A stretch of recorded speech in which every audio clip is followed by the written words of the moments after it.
Hello, beautiful people, and welcome to our channel. Thank you very much for your love and support. I really do appreciate. If today is the first time you are coming across this channel or you are seeing my face for the first time, I am AGATHA Progress and I come across your way every blessed day. Remember, in this channel we react to all videos, and in this channel as well, our opinion is highly needed. So just grab your popcorn and carry your share. Let's dive into the wonderful update of the day. And welcome to this, not only to our Facebook Live, this also will eventually become a podcast. You know, there's so many things going on in the world today, and it's so fast-paced, it's just hard to keep up with all the critical stories that people need to be aware of. We talk about the persecution of Christians in different areas around the world. And what we want to do is, with philosopher and constitutional law expert Bruce Fein, is bring into focus what is really going on in the country of Nigeria. What we're about to share with you that's going on in the country of Nigeria, where almost 50 million people could lose their lives, is just going to blow you away. And Nigeria, believe it or not, Nigeria has become the most dangerous place for Christians in the world. And you're asking, what did he just say? Yes. Nigeria has become the most dangerous place for Christians in the world. Bruce Fein, who was there recently, who spent time there, has come back with a startling report. This is his first interview, and we're breaking news here. Bruce, tell us what you saw and what is actually going on. Because when we think of Nigeria, we think of Boko Haram and the kidnapping of children, but it's much more deep and much more pervasive than what we know. And not only that, but just in terms of the numbers. For example, when I was there recently, even before my arrival, in the northern Nigerian states, and you've got to remember, 12 of those states have Sharia laws enshrined as their legal code. It's just not advisory, it is the legal code, you know, cut off hands and stoning women and that kind of thing.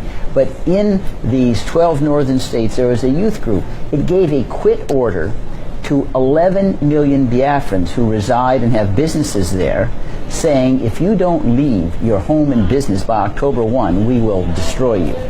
And the government did nothing. These are Housi Fulani, radical Islamics, who made the threat. As we're sitting here today, that October 1st date hangs like a sword of Damocles over 11 million Christian Biafrans. That's twice who perished in the Holocaust.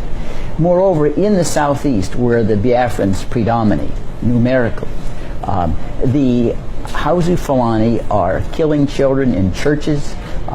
Just in the last 48 hours, they've begun an assault. It's called Operation Python Dance, where the Housi Fulani soldiers are coming in. They're taking youths. I could put pictures if you had. They've sent to me.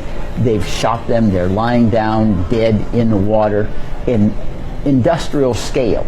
And this is because the Housi Fulani, who are very, if you want to put an accurate term, almost backward economically. And the Biafrans are much more educated and skilled economically, so they prosper. And they reside in much of the oil area of Nigeria. And the Housi Fulani, who are radical Islamists, youths who have very little, you know, economically, they're preying on their Christian brethren.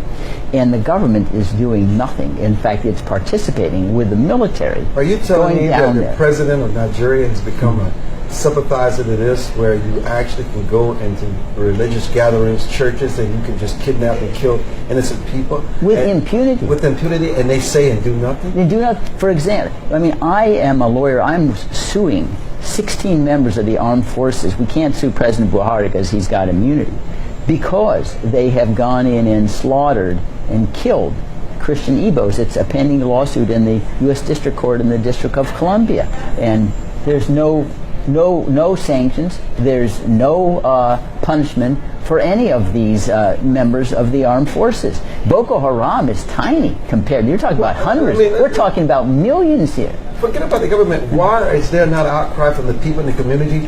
Why is there not an outcry from people who care, who know some of these children and these families? And why no outcry from the media? Why are we just hearing about this for the first time? Well, part of it, I think, Armstrong, is that lots of groups are not sophisticated with regard to the media. And, you know, the media responds to attention-getting efforts.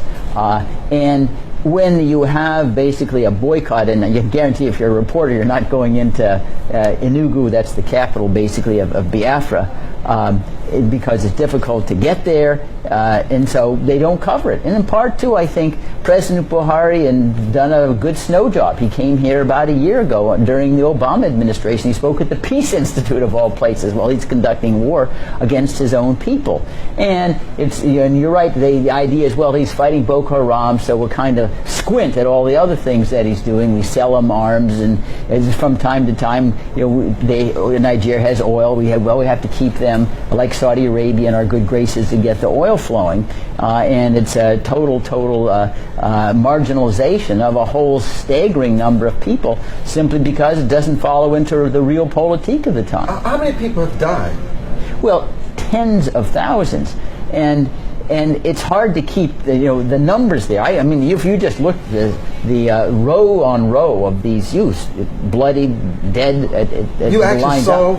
No, they're the pictures. I just got them in the last 48 hours, where I'm being sent these pictures on Facebook and on Twitter, and some of it is video. Where's the United Nations? Yeah, that is a good question. Where it's like Rwanda all over again, right? This is genocide. Yeah, it is. Because the definition of genocide is attempting to exterminate in whole or in substantial part because of your religion or ethnicity. And this is both.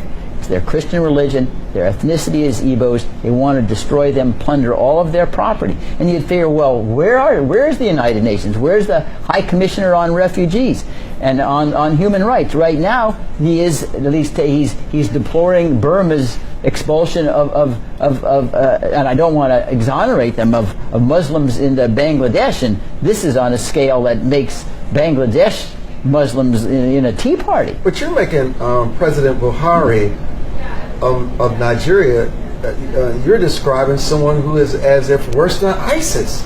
He does it under auspices of his leadership as a head of state. Yeah. I mean, and what he's inflicted on putting the people of his country is nothing like we've seen anywhere. Yeah, well, that is exactly right. It's really good. I don't know whether I'm a little bit older than you. Maybe I don't look at the effort, the Biafran War in 1967 to 70. 2 million Biafrans died in that war, and it was provoked by similar kinds of sense of persecution and marginalization of the Igbos, in part because Nigeria really should have never been a country that tried to combine Yoruba and Hausa Fulani and Igbos under a single roof. It just didn't make any sense. And what you end up with is the majority oppresses the minority, and especially since historically the Hausa Fulani dominated the military, they had the guns, and so they just shot and dominated by force and violence and threats and intimidation. But how do we stop, for our listeners, how do we stop the genocide? What needs to happen to stop what's going on in Nigeria and bring it to the world attention? Well, what I have suggested and encouraging members of Congress, we need to get an international arms embargo on Nigeria. We need to have the UN Security Council designate particular people that should be investigated for the crime of genocide to be tried before the International Criminal Court, which has been done in other cases. We need to get these people who are complicit in the genocide listed. There's a recent law passed in the waning months of the Obama administration. It's called the Global Magnitsky Human Rights Accountability Act, where the president can designate people who are implicated in gross violations of human rights for a denial of visas, and their assets are frozen. There's a stigma attached.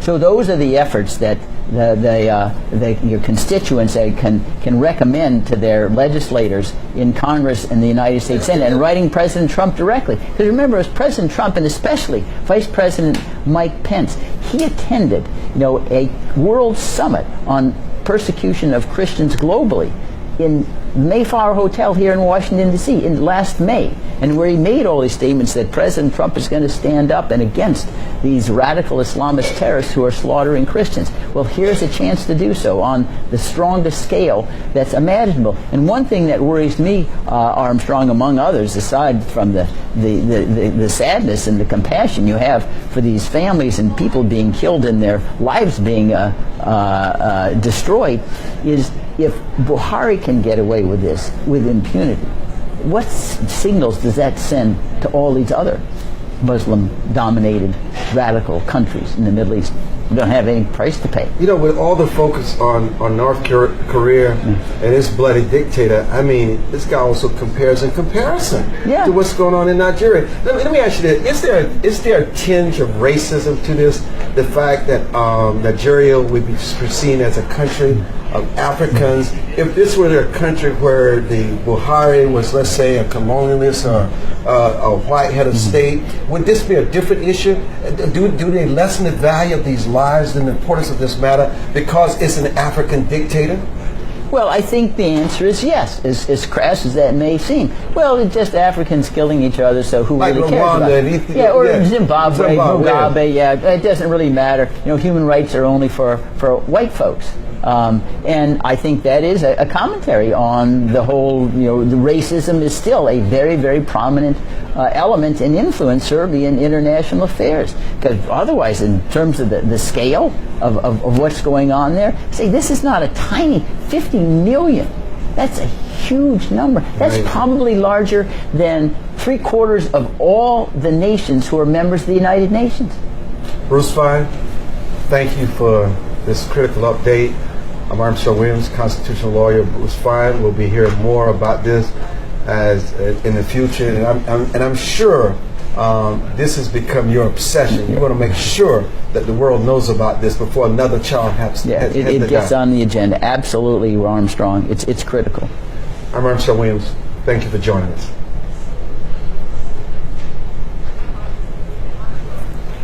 You can imagine the question where they said, why is it that what he is saying, the media never said anything about it? The media is so silent about this. You will record that the Nigerian government is trying by all means to shut people down through the midst of media.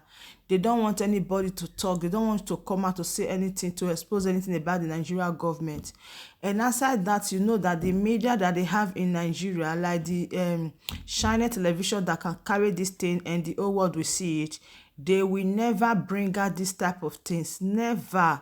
They will never come out to say such a thing. They will never carry this type of news. If not, they will lose their job because they work for the government. So that is a problem that we are having. But the truth still remains that no matter the Nigerian government try to hide these things, everything is already exposed. Everything has already brought to book, like to light.